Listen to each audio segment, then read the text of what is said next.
Hello students, video शुरू करने से पहले प्लीज चैनल को लाइक, शेयर और सब्सक्राइब जरूर करें।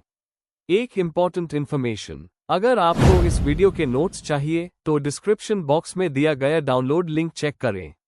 Thank you. चलिए शुरू करते हैं। इस वीडियो में हम पढ़ेंगे BHIC 109 history of India 5 1550 to 1605 के प्रीवियस ईयर क्वेश्चन और most important questions with answers. ये क्वेश्चंस आपके एग्जाम के लिए बहुत इंपॉर्टेंट है। अगर आपने ये अच्छे से कर लिए तो एग्जाम निकलना पक्का है। Let's begin. इस वीडियो में हम कवर करेंगे question 1, write a note on Bairam Khan's regency with special reference to the initial challenge to his power. इस क्वेश्चन में हमें बैरम खान के रीजेंसी पीरियड को एक्सप्लेन करना है और इनिशियल प्रॉब्लम्स को डिस्कस करना है। Question 2, critically examine the various approaches to studying the nature of the Mughal state. इसमें हमें अलग अलग हिस्टोरियंस के नजरिए बताने हैं जो मुगल स्टेट को समझने के तरीके दिखाते हैं। Question 3, what were the salient features of the Mughal Uzbek relations. इस क्वेश्चन में मुगल और उज़्बेक के बीच के रिश्ते और कॉन्फ्लिक्ट्स के मेन पॉइंट्स बताने हैं। Question 4, write short notes on any two of the following. A, Maktab Khana and Persian translations of Indian works in the 16th century. इसमें हमें अकबर के ट्रांसलेशन डिपार्टमेंट और उसके इफेक्ट को एक्सप्लेन करना है। B, decline of the Nayak kingdoms. इसमें नायक किंगडम्स के गिरने के कारण बताने हैं। C, political formations on the eve of Babur's invasion. Babur के आने से पहले कौन कौन से पॉलिटिकल पावर्स थे ये बताना है। D, Akbar's relations with the autonomous chieftains. इसमें अकबर ने छोटी राजवादियों के साथ कैसे संबंध बनाए ये बताना है। Question 5, What were the basic features of the Mansab system under Akbar? इसमें हमें अकबर के रैंक बेस्ड मनसब सिस्टम को एक्सप्लेन करना है। Question 6, Critically examine the various categories of land rights in medieval Deccan. इस क्वेश्चन में हमें डेक्कन के लैंड राइट्स के टाइप्स और उनका एनालिसिस करना है। Question 7, Write a note on the working of the Mughal minting system. इसमें मुगल पीरियड के कॉइन्स और मिंट सिस्टम काम कैसे करता था ये बताना है। Question 8, Write short notes on any two of the following. A, Revenue farming, इजरा। इसमें हमें बताना है कि इजा सिस्टम में रेवेन्यू कलेक्शन कैसे होता था। B, Food crops and cash crops. इसमें हमें फूड और कैश क्रॉप्स का डिफरेंस और उनका इंपॉर्टेंस बताना है। C, Akbar and the Jains. इसमें अकबर का जैन कम्युनिटी के साथ क्या रिलेशन था ये बताना है। D, Vernacularization of the Sanskrit texts. Sanskrit ग्रंथों का लोकल भाषाओं में ट्रांसलेशन का प्रोसेस एक्सप्लेन करना है। अगर आपको इस वीडियो के नोट्स चाहिए तो डिस्क्रिप्शन बॉक्स में दिए गए डाउनलोड लिंक को जरूर चेक करें। Thank you. Question 1, write a note on Bairam Khan's regency with special reference to the initial challenge to his power. Question explanation, इस क्वेश्चन में हमें बैरम खान के रीजेंसी पीरियड को एक्सप्लेन करना है जब वो अकबर के छोटे होने पर एम्पायर का कंट्रोल संभाल रहे थे। स्पेशल फोकस देना है अन प्रॉब्लम्स पर जो उन्होंने शुरुआत में फेस की, जैसे पॉलिटिकल और military opposition. Answer, introduction. Bairam Khan एक महान मुगल नोबल थे जो हुमायूं के वफादार और बाद में अकबर के रीजेंट बने। जब हुमायूं की डेथ हुई अकबर सिर्फ 13 साल के थे और बैरम खान ने 1556 से 1560 तक रीजेंसी संभाली। ये पीरियड मुगल एम्पायर के लिए बहुत क्रूशियल था। शुरुआत में उन्हें कई पॉलिटिकल और मिलिट्री चैलेंजेस का सामना करना पड़ा। Main body. 1, बैकग्राउंड और रीजेंट का रोल। हुमायूं की डेथ के बाद छोटे अकबर को एम्परर बनाया गया और बैरम खान उनके गार्जियन और वकील बन गए। उन्होंने एम्पायर का एडमिनिस्ट्रेटिव और मिलिट्री कंट्रोल संभाला। अकबर के बचपन के दिनों में उन्होंने रियल रूलर जैसा काम किया और एम्पायर को स्टेबल बनाया। 2, शुरुआती चैलेंजेस। कोर्ट के नोबल्स का ऑपोजिशन। कई नोबल्स जो बैरम खान से जेलस थे उन्होंने उनका विरोध किया। Military danger. सबसे बड़ा थ्रेट हेमू था जो सुर डायनेस्टी का जनरल था और उसने दिल्ली पर कब्जा करके खुद को राजा घोषित कर दिया। पानीपत की दूसरी लड़ाई 1556। बैरम खान ने आर्मी को लीड किया और हेमू को हरा दिया। ये विक्ट्री मुगल एम्पायर के लिए टर्निंग पॉइंट थी। 3, पावर का सेंट्रलाइजेशन और कोर्ट में तनाव। बैटल के बाद बैरम खान ने कई डिसीजंस अकबर या दूसरे नोबल से बिना पूछे लिए। उन्होंने महामंगा और अधम खान जैसे पावरफुल लोगों को साइडलाइन किया। इस वजह से कोर्ट में उनके खिलाफ ऑपोजिशन स्ट्रॉन्ग हो गया।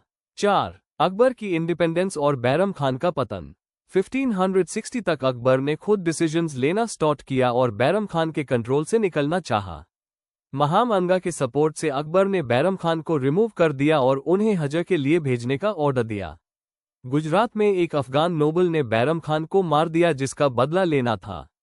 कंक्लूजन, बैरम खान का रीजेंसी पीरियड मुगल एम्पायर को एक मजबूत फाउंडेशन देने के लिए याद किया जाता है, लेकिन उनकी ऑटोक्रेटिक स्टाइल और कोर्ट पॉलिटिक्स ने उनका डाउनफॉल भी लिख दिया। उनका समय अर्ली मुगल रूल की पॉलिटिकल कॉम्प्लेक्सिटीज को अच्छी तरह दिखाता है। अगर आपको इस वीडियो के नोट्स चाहिए तो डिस्क्रिप्शन बॉक्स में दिए गए डाउनलोड लिंक को जरूर चेक करें। Thank you. Let's see the next question. Question 2. Critically examine the various approaches to studying the nature of the Mughal state. Question explanation. इस क्वेश्चन में हमें मुगल स्टेट को समझने के लिए हिस्टोरियंस ने जो अलग अलग अप्रोचेस दिए हैं उन्हें एक्सप्लेन और एवेल्युएट करना है। आपको मेजर स्कॉलर्स के व्यू पॉइंट्स बताने हैं और उनकी स्ट्रेंथ्स और लिमिटेशंस डिस्कस करनी है। आंसर। इंट्रोडक्शन। मुगल स्टेट, खासकर 16th to 17th सेंचुरी में, हिस्टोरियंस के लिए एक इम्पॉर्टेंट स्टडी का सब्जेक्ट रहा है। कुछ इसे एक सेंट्रलाइज्ड ब्यूरोक्रेसी के रूप में देखते हैं, तो कुछ इसे फ्यूडल या सेगमेंटरी स्टेट मानते हैं। इरफान हबीब, अथ अली और बर्टनस्टाइन जैसे स्कॉलर्स ने इसके अलग फ्रेमवर्क्स दिए हैं। इस आंसर में हम इन मेजर अप्रोचेस को डिटेल में समझेंगे और एवेल्युएट करेंगे। Main body. 1. Centralised bureaucratic model. इस मॉडल के हिसाब से मुगल स्टेट एक स्ट्रॉन्ग सेंट्रलाइज्ड सिस्टम था, स्पेशली अकबर के टाइम पर। इरफान हबीब कहते हैं कि मानसाबदारी सिस्टम और टोडरमल का रेवेन्यू सिस्टम एम्पायर को कंट्रोल करने के टूल्स थे। Uniform tax system, efficient bureaucracy और एक स्ट्रॉन्ग इंपीरियल आइडियोलॉजी भी इस मॉडल का पार्ट है। क्रिटिसिज्म। यह मॉडल रीजनल वेरिएशंस और लोकल ऑटोनॉमी को इग्नोर करता है। 2. पैट्रिमोनियल ब्यूरोक्रेटिक स्टेट। अथ अली ने कहा कि मुगल स्टेट एक पैट्रिमोनियल ब्यूरोक्रेटिक सिस्टम था। पैट्रिमोनियल मतलब एम्परर सब कुछ पर्सनली कंट्रोल करता था, जैसे जागीर देना या पोजीशंस अलॉट करना। ब्यूरोक्रेटिक क्योंकि इंस्टीट्यूशनल सिस्टम्स जैसे मानसाबदारी और रेवेन्यू डिपार्टमेंट्स भी थे। एवेल्युएशन। बैलेंस्ड मॉडल है लेकिन ये रीजनल पावर सेंटर्स का राइज थोड़ा इग्नोर करता है। 3. सेगमेंटरी स्टेट मॉडल। बर्टनस्टाइन ने बोला कि मुगल स्टेट एक सेगमेंटरी मॉडल में काम करता था। इसमें एम्परर एक सिंबॉलिक अथॉरिटी होता था, रियल पावर जमींदार्स और लोकल चीफ्स के पास होती थी। एम्परर को एक रिचुअल हेड माना जाता था, ना कि absolute ruler. Criticism. South Indian पॉलिटीज के लिए ये मॉडल बेटर फिट होता है, मुगल एम्पायर के लिए उतना सूटेबल नहीं। 4. Feudal interpretation. कुछ मार्क्सिस्ट स्कॉलर्स मुगल स्टेट को फ्यूडल सिस्टम के रूप में देखते हैं। इनके हिसाब से लैंड पावर का मेन सोर्स था और जागीरदार्स एक तरह के फ्यूडल लॉर्ड्स जैसे बिहेव करते थे। पेजेंट्स का एक्सप्लॉयटेशन भी इस मॉडल का एक की पॉइंट है। लिमिटेशंस। वेस्टर्न कॉन्सेप्ट्स को इंडियन कॉन्टेक्स्ट में अप्लाई करना हमेशा सूटेबल नहीं होता। 5. Recent approaches. सिंक्रेटिक और कल्चरल मॉडल्स। रीसेंट स्कॉलर्स ने मुगल स्टेट को कल्चरल और आइडियोलॉजिकल टर्म्स में समझा। अकबर की सुलह कुल पॉलिसी, आर्ट, आर्किटेक्चर और रिलीजियस टॉलरेंस को इंटीग्रेशन टूल्स के रूप में देखा गया। ये लेजिटिमेसी और स्टेट फॉर्मेशन के नए एंगल्स को एक्सप्लोर करता है। सिग्निफिकेंस। ब्रॉडर व्यू देता है लेकिन इंस्टीट्यूशनल स्ट्रक्चर को भी साथ में देखना चाहिए। कंक्लूजन। मुगल स्टेट काफी कॉम्प्लेक्स था, इसलिए एक सिंगल मॉडल उससे पूरी तरह एक्सप्लेन नहीं कर सकता। सेंट्रलाइज्ड मॉडल उसकी स्ट्रेंथ बताता है, जबकि पैट्रिमोनियल और सेगमेंटरी मॉडल्स उसकी सोशल और रीजनल कॉम्प्लेक्सिटी को हाईलाइट करते हैं। सभी अप्रोचेस यूजफुल है, लेकिन उनका कॉम्बिनेशन सबसे अच्छा अंडरस्टैंडिंग देता है। If you need the notes of this video, there's a download link in the description box. Be sure to check it out. Thank you. Let's see the next question. Question 3. What were the salient features of the Mughal-Uzbek relations? Question explanation. इस question में हमें मुगल और उज़्बेकों के बीच के रिश्ते का description देना है, खासकर पॉलिटिकल, मिलिट्री और डिप्लोमैटिक एंगल से। हमें ये बताना है कि ये रिलेशन हुमायूं और अकबर के समय कैसे डेवलप हुआ और इसका मुगल पॉलिसी पर क्या इम्पैक्ट पड़ा। आंसर। इंट्रोडक्शन। उज़्बेक एक शक्तिशाली सेंट्रल एशियन कम्युनिटी थी जिनकी पोजीशन मुगल एम्पायर के नॉर्दर्न बॉर्डर्स के पास थी। मुगल उज़्बेक रिश्ते ज्यादातर राइवलरी और स्ट्रेटजी से भरे हुए थे। बाबर, हुमायूं और अकबर के समय ये रिश्ते पॉलिटिकल और मिलिट्री लेवल पर बहुत इंपॉर्टेंट बन गए थे। मेन बॉडी, बबर और उज़्बेकों की दुश्मनी। बबर का उज़्बेकों से पुराना दुश्मनी का रिश्ता था, खासकर शायबानी खान से, जिसने उससे फेरघाना और समरकंद से निकल दिया था। यह हॉस्टिलिटी मुगल उज़्बेक रिलेशन की शुरुआत से हाई प्रेजेंट थी। बबर का सेंट्रल एशिया को वापस जीतने का सपना उसकी पॉलिसी का एक में पार्ट था। 2. हुमायूं का एक्साइल और ईरान का सपोर्ट। शेर शाह सूरी से हटकर हुमायूं ने शाह तमास्प, पर्शिया, से मदद ली। इसी दौरान उज़्बेकों का लीडर अब्दुल्ला खान अपनी पावर बढ़ा रहा था। मुगल्स को लगता था कि उज़्बेकों की बढ़ती ताकत उनके नॉर्थ वेस्ट एम्बिशंस के लिए थ्रेट बन सकती है। 3. अकबर की डिप्लोमैटिक पॉलिसी। अकबर ने उज़्बेकों के प्रति एक बैलेंस्ड और डिप्लोमैटिक अप्रोच रखी। उसने अब्दुल्ला खान उज़्बेक के साथ लेटर एक्सचेंज किया, लेकिन डायरेक्ट वॉर से बचा। उसका फोकस था कि उज़्बेक और सफाविद, ईरान, अलायंस ना बन जाए, जो मुगल के लिए खतरा होता। 4. काबुल फ्रंटियर की importance. Kabul region strategic point था जो मुगल और उज़्बेक एरियाज के बीच बफर जोन का काम करता था। अकबर ने काबुल को अपने कंट्रोल में रखा ताकि उज़्बेक मूवमेंट्स पर नजर रखी जा सके। यह स्टेप मुगल सिक्योरिटी के लिए एसेंशियल था। 5. ट्रेड और कल्चरल एक्सचेंज। पॉलिटिकल राइवलरी के बावजूद थोड़ा बहुत ट्रेड और कल्चरल कॉन्टैक्ट भी था। मुगल कोर्ट राइटिंग्स में उज़्बेक रूलर्स का जिक्र मिलता है, जो दिखाता है कि दोनों तरफ अवेयरनेस थी। कंक्लूजन, मुगल उज़्बेक रिलेशंस पुरानी राइवलरी और नई डिप्लोमेसी के बीच बैलेंस थे। बबर ने जहां वर का रास्ता चुना, वहीं अकबर ने पीस और स्ट्रेटजी का। यह रिलेशन सेंट्रल एशिया की इंपॉर्टेंस और मुगल फ्रंटियर पॉलिसी को समझने के लिए बहुत इंपॉर्टेंट है। अगर आपको इस वीडियो के नोट्स चाहिए, तो डिस्क्रिप्शन बॉक्स में दिए गए डाउनलोड लिंक को जरूर चेक करें। Thank you. चलिए देखते हैं अगला question.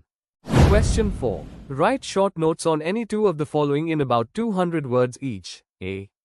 Maktab Khana and the Persian translations of Indian works in the 16th century. B. Decline of the Nayak kingdoms. C. Political formations on the eve of Babur's invasion. D.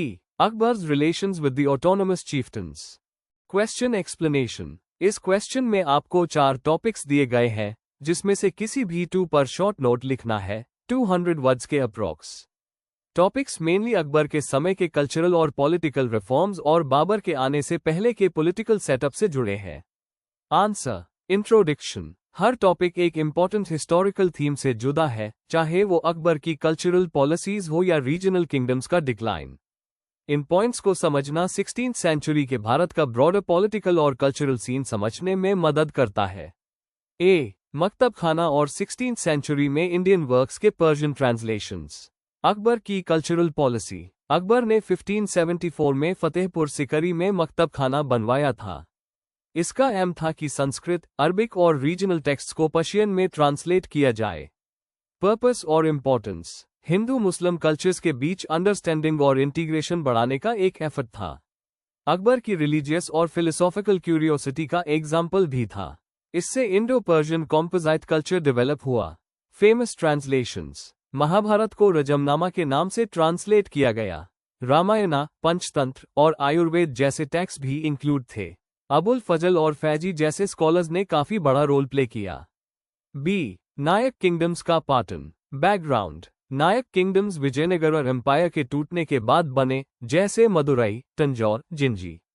Decline के कारण। Internal fights और succession issues से सरकार week हो गई। Local landlords और जमींदार्स ने power ले लिया। डेक्कन सल्तनट्स, मुगल्स और पोर्चुगीज जैसे फॉरेन पावर्स ने और प्रेशर डाला। नतीजा, कॉलोनियल पावर्स जैसे ब्रिटिश और फ्रेंच के लिए साउथ इंडिया पे कब्जा करना इजी हो गया। रीजनल रेजिस्टेंस वीक हो गया था। सी. बाबर के आने से पहले का पॉलिटिकल सेटअप।